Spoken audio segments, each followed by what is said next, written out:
En 1900, l'Espagne ne fait définitivement plus partie des grandes nations européennes. Et cela déjà depuis un certain temps, à vrai dire.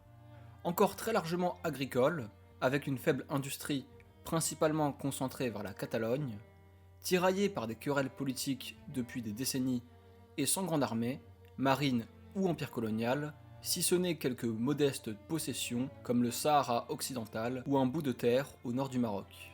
Il faut dire que le 19e siècle a été particulièrement rude pour Madrid, l'exemple le plus marquant étant les 3 révoltes carlistes, mais on peut aussi citer la révolution cantonale ou les guerres comme face aux États-Unis à Cuba, son pouvoir étant constamment remis en question. En 1873, suite à l'abdication du roi Amédée Ier, l'Espagne connaîtra un régime républicain pour la première fois. Ce dernier n'étant pas une très grande réussite, ne tenant pas plus de 2 ans, caractérisé par une instabilité importante, les présidents se succédant un par un, alors même que le pays était enlisé dans plusieurs conflits à la fois. La restauration ne plaira cependant pas à tout le monde, carlistes et anarchistes en tête, malgré leur idéologie divergente.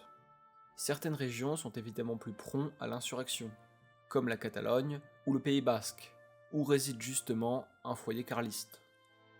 Alors que la guerre se présage à l'horizon en Europe, et que Madrid est enlisé en Afrique, le pays connaît de sérieux troubles, notamment liés à la conscription, avec l'épisode de la semaine tragique en 1909 en Catalogne. Organisée par la gauche locale, composée pour bonne part d'anarchistes, des grèves ont lieu et des barricades se dressent. Mais la révolte échouera au prix d'un certain nombre de victimes et d'arrestations. Elle aura néanmoins marqué le paysage politique, tant la droite, qui ressortira partiellement discréditée, que la gauche. Lors de la Première Guerre mondiale, la nation castillane décidera de rester neutre, au contraire de la plupart des autres pays. Si la situation semble plus enviable que beaucoup, elle est cependant loin d'être toute rose. Le régime est détesté, et la perception du communisme comme menace s'accroît, particulièrement suite à 1917. Mais à vrai dire, certains sujets imprègnent plus la société que d'autres. L'Église a par exemple toujours joué un rôle central et possède une très grande influence par rapport à la majorité des pays européens, étant aussi vue par la gauche comme une véritable menace et un instrument de pouvoir, souvent considéré comme leur ennemi numéro 1, malgré qu'une bonne partie de la population en était très dépendante et attachée. C'est donc un rapport parfois complexe avec cette institution qui, en Espagne, joue directement avec le pouvoir en place.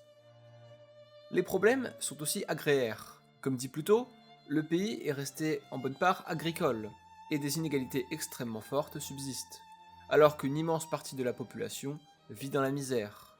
Un salaire constant n'est même pas garanti, une bonne part des travailleurs étant des journaliers.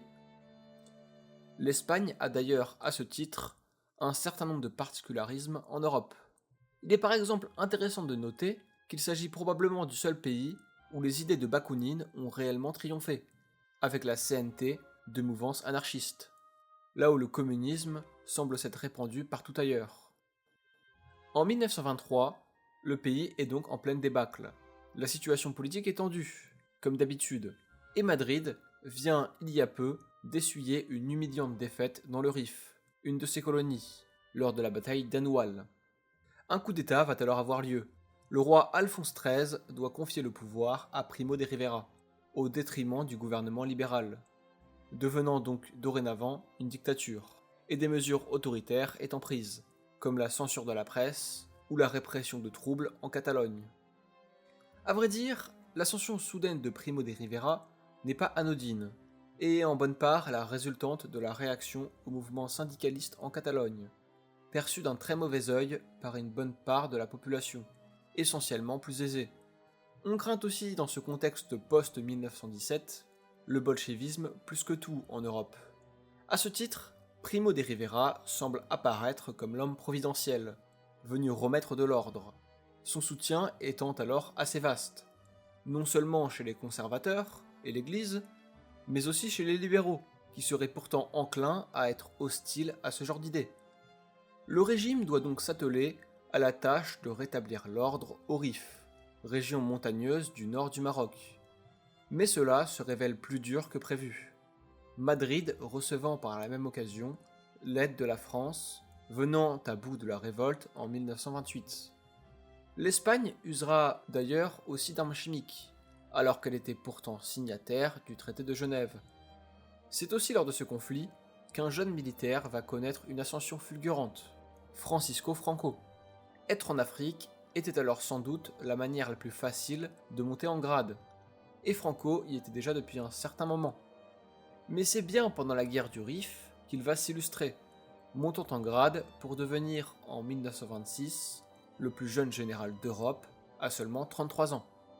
Il faut dire à ce moment que l'Espagne possédait aussi un nombre d'officiers et surtout de généraux très important en comparaison de sa taille. La dictature reste une période importante, des infrastructures sont notamment développées et la femme commence à occuper un rôle de plus en plus important dans le monde du travail. D'un point de vue extérieur, la situation semble aussi aller en s'améliorant, que cela soit économiquement ou politiquement. Cependant, cette victoire en Afrique et l'ordre voulu par Primo de Rivera ne suffiront pas. L'année 1929 et la crise qu'elle apporte porteront un coup fatal à son régime. N'ayant plus le soutien du roi, il se résignera finalement en 1930. Son successeur ne fera pas long feu, et en 1931 seront organisées des élections qui pourraient ouvrir la porte à des réformes. Mais 2 jours seulement après les municipales à Madrid, le 14 avril, est proclamée la République. Sans surprise, Alphonse XIII fuit le pays, tandis que les élections générales qui vont régler le sort de l'Assemblée se présagent. Et c'est finalement la gauche qui remportera ces élections, à une large majorité, étant surtout une énorme défaite pour les monarchistes. Sous la présidence de Alcalá Zamora et le gouvernement de Manuel Azaña, une politique de réforme se met en place.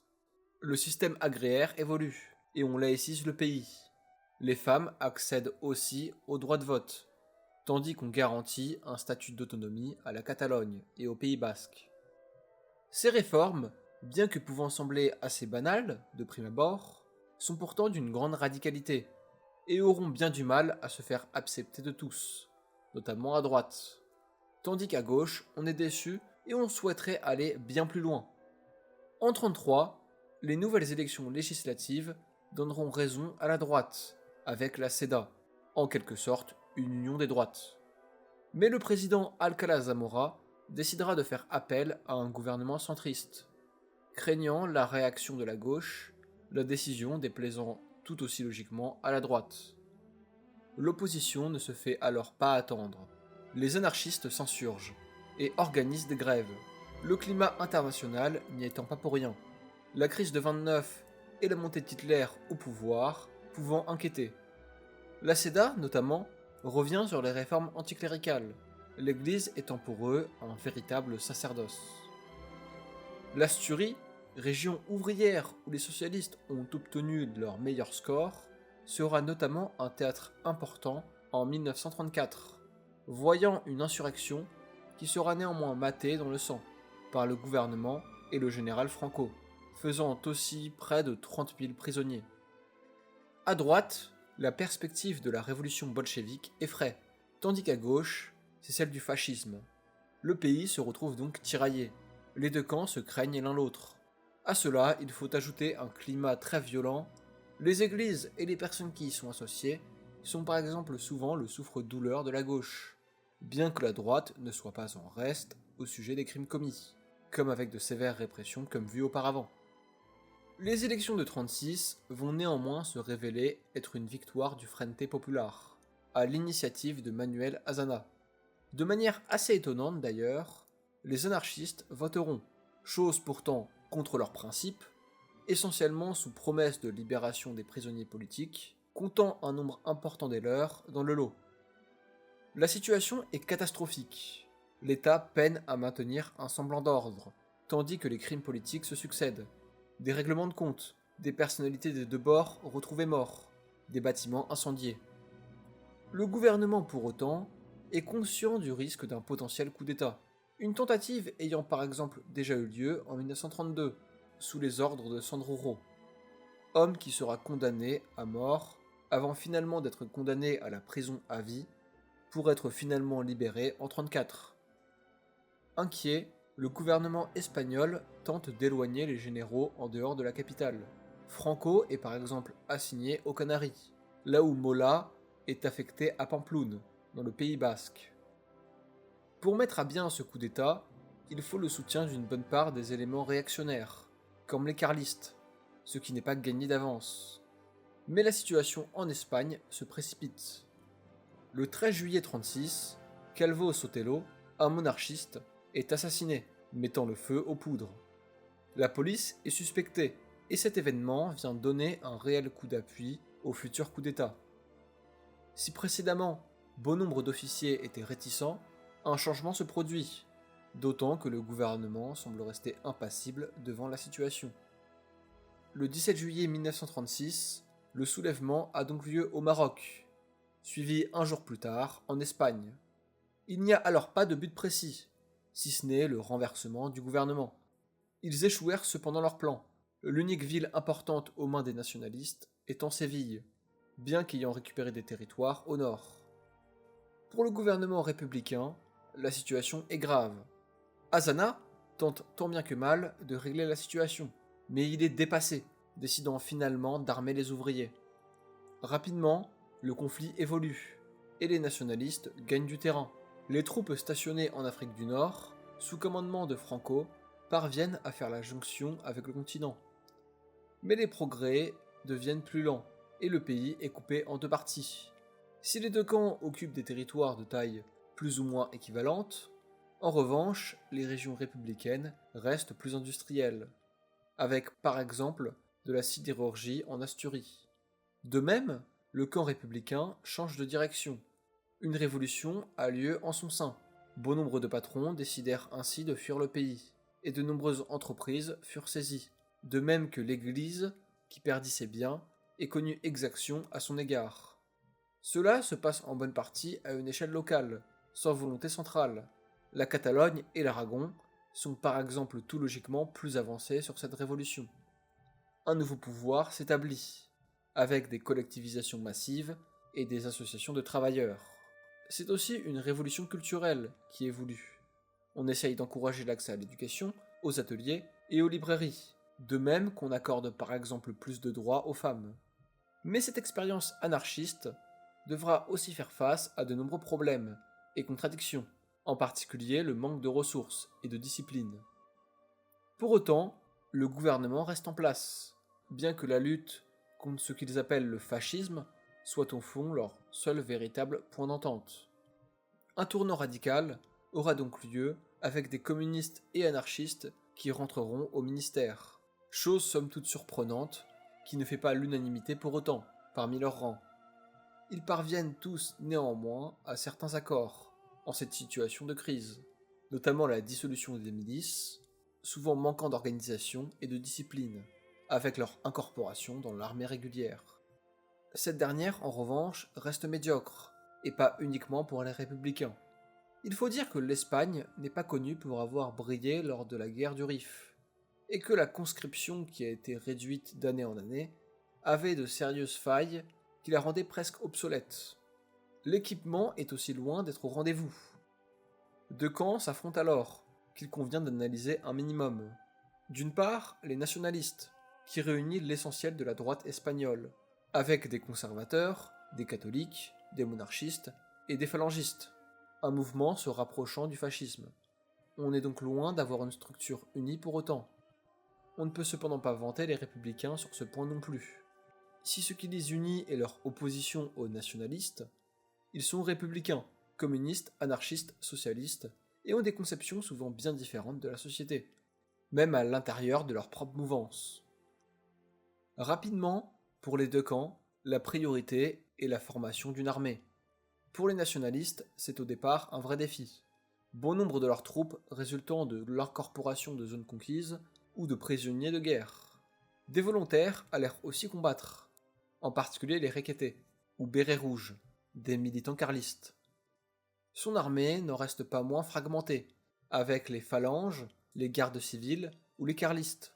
Certaines troupes, comme celles stationnées au Maroc ou les carlistes justement, démontrèrent cependant leur grande efficacité au terrain. Franco va aussi rapidement s'accaparer le pouvoir.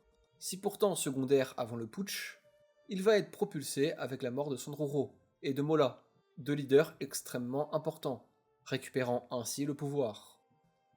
Le côté républicain non plus n'est pas en reste. Il dispose de la plupart de la marine ainsi que de l'aviation, bien que le personnel ne soit pas forcément au rendez-vous, et ont tout de même réussi à mobiliser un certain nombre d'hommes suffisant pour faire face aux fascistes, comme ils les appellent. De plus, il ne faut pas croire que tous les commandants, officiers et généraux se soient non plus décidés à rejoindre le camp franquiste. Néanmoins, le nombre supérieur d'officiers, couplé à des troupes bien entraînées, comme celles stationnées en Afrique du Nord, fut un réel avantage pour les insurgés. Le camp républicain, lui, ne possédant presque aucune unité complète, bien organisée et disciplinée. Mais pour les deux camps, un paramètre entra cependant rapidement en compte, l'aide étrangère. Dès les premiers jours du conflit, par exemple, les nationalistes reçurent aide militaire de l'Allemagne, en tout genre, que cela soit au niveau matériel, au niveau de la marine ou de l'aviation. Aide qui fut sans doute vitale dans le bon déroulement des opérations. On peut aisément ici penser à la Légion Condor pour l'Allemagne, au niveau de l'aviation, et du CTV italien, avec l'envoi de dizaines de milliers d'hommes, prêts à combattre sur le front. Le Portugal de Salazar enverra aussi une aide, bien que plus modeste, aux nationalistes. Du côté républicain, l'aide se fit néanmoins plus compliquée. Si en France, le gouvernement de Léon Blum serait en théorie plutôt enclin à une aide, beaucoup restent réticents. La guerre, on cherche à l'éviter, et la Grande-Bretagne est probablement encore plus réticente à toute intervention, en particulier si Madrid semble s'affilier à des rouges. Ainsi naquit le Comité international pour la non-intervention, censé empêcher les envois d'armes. Comité qui de fait échouera, malgré le semblant de participation des grandes puissances européennes, des pays comme l'Allemagne ou l'Italie ayant recours à des sociétés écrans. Même la France, à vrai dire, ne tiendra pas strictement ses engagements, aidant, bien que modestement, l'Espagne républicaine. C'est donc l'URSS qui va être la principale aide pour le gouvernement républicain. Aide néanmoins pas totalement désintéressée, envoyant au passage des commissaires politiques, chargés en bonne part d'éliminer les communistes dissidents comme les militants du POUM, principal mouvement communiste en Espagne, et anti-stalinien. Pareillement, Moscou ne voit pas d'un bon œil les anarchistes de la CNT. De plus, même le matériel est souvent considéré comme médiocre et dépassé, et les livraisons peinent à arriver à temps. La décision sera aussi faite de déplacer la majeure partie des réserves d'or espagnoles à Moscou, comme en contrepartie de l'aide apportée, soit près de 500 tonnes, alors la 4e réserve mondiale. Cela étant tout à l'avantage de l'URSS, qui pourra faire valoir son influence. Autre aide extérieure, bien que plus mineure, celle du Mexique, fournissant fusils et munitions à son échelle. Autre aide d'une autre nature, les brigades internationales, des gens de tous bords, républicains, communistes ou anarchistes, ou plus généralement antifascistes, s'étant engagés dans la lutte. C'est plusieurs dizaines de milliers d'hommes qui y participeront, et dont parmi eux, des personnalités célèbres, comme André Malraux, futur ministre sous De Gaulle, ou Simone Veil. On pourrait aussi citer bon nombre d'organisations, comme le Secours Rouge, tout cela démontrant un fort soutien à l'international. La situation est néanmoins d'autant plus compliquée dans le camp républicain. S'ils sont parvenus plus ou moins à former et organiser l'armée populaire, et conservent la capitale, au slogan de No Pasaran, le manque d'organisation en son sein et le nombre d'organisations politiques parfois hostiles entre elles compliquent la tâche, avec par exemple le POUM et le PCE, ou Parti communiste espagnol, qui se tapent entre eux. L'exemple le plus marquant de ces affrontements au sein même du camp républicain étant sans doute les journées de mai 1937, voyant des affrontements entre le PCE, supporté par l'URSS, et la CNT, alliée au POUM. L'expérience anarchiste en Catalogne prenant fin peu de temps après. Pour ce qui est des opérations militaires lors du conflit, si le début de la guerre voit de rapides changements, les deux camps s'enlisent rapidement. Comme dit auparavant, les nationalistes possédaient cependant de nombreux avantages. S'ils échouèrent plusieurs fois à prendre Madrid, ils parviennent grâce à l'offensive des Asturies à reprendre le nord. De nouvelles tactiques sur l'utilisation des chars démontrent aussi leur utilité, mais Franco reste sur un usage plus traditionnel. Fin 37, la bataille de Teruel fut décisive dans la suite du conflit. Si au départ les républicains semblent prendre l'avantage et démontrent leur capacité à s'organiser, les nationalistes y ressortent finalement vainqueurs, suite à une contre-offensive. Cette bataille, en plus de son ampleur, aboutissant aussi par la séparation du territoire républicain en deux à la suite de l'offensive d'Aragon. Madrid est alors encore aux mains des républicains, fin 1938, mais ce n'est qu'une question de temps avant qu'elle tombe. En train de perdre sur tous les fronts, les républicains se divisèrent entre eux, ceux voulant continuer la lutte coûte que coûte, incarnés par les communistes et le gouvernement de Juan Negrin, et ceux qui voulaient négocier la reddition. Madrid fut finalement prise en mars 1939. Le 1er avril, c'est la victoire définitive pour Franco et les nationalistes. Tout logiquement, le bilan du conflit est catastrophique.